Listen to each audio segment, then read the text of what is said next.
Hello everyone, welcome back. Today I'm going to show you how to animate 3D objects from one end or the other.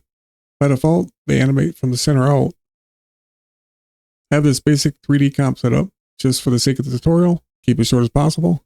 We'll get a 3D shape and we'll go to cylinder. I have to use this on-screen keyboard because I'm paralyzed. I can't use my hands and arms. That's why it's up on the screen. We'll go ahead and add a bottom and a top to it. And I already have to do these. Set the radius to 0.4. And we'll give it a color. Go back to controls. We're going to animate it with the height. But you'll see when we move it, it moves at the top and the bottom. But we want this to go from the bottom up. Right click on height, modify width, anim curves. Then go to the modifier. And Resolve thinks this thing needs to be on 10. Take your playhead all the way to the end. That's your total height, 1.0. We're going to change that to 2.0.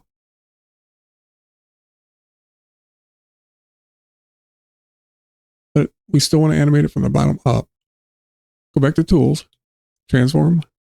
We're going to use the Y-axis. Right-click on it, modify width, anim curves.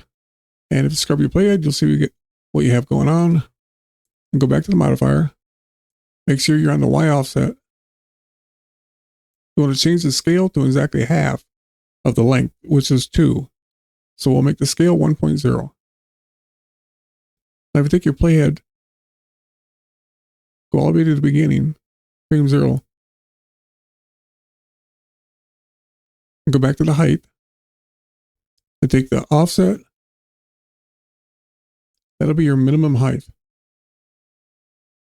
So it'll go from that number, I'm going to go right on 0.3.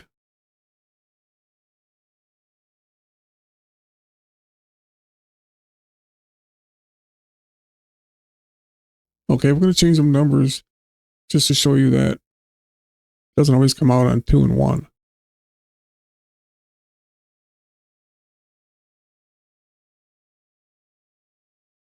Let's make this 3.0. And if you scrub the playhead, you'll see it's not correct again. That's because we have to go back to the Y and change this scale to 1.5, exactly half of the height. If you're working on something like a cube or rectangle, you'd be going by the width.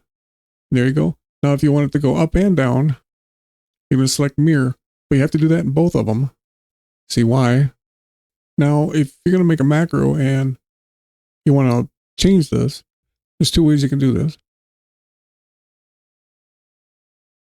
Right click on either one of the mirrors, publish, then go to the other one and right click on it, connect to height, mirror.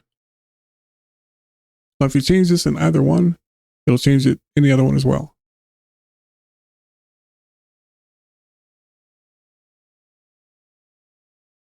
And the other way, I'll delete these.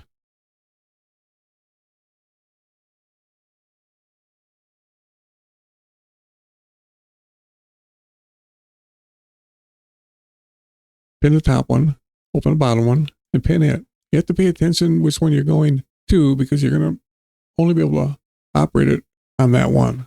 So we'll make an expression, right click on mirror, expression, grab the pick whip from the plus sign, take it up to the mirror above and let go. Now it will only operate from this one, not this one.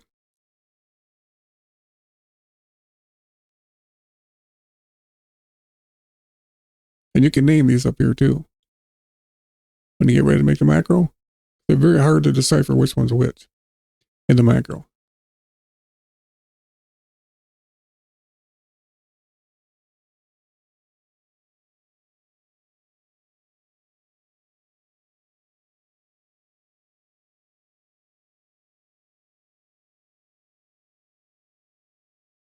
Well, there you go. Thanks for watching. I'll see you in the next one.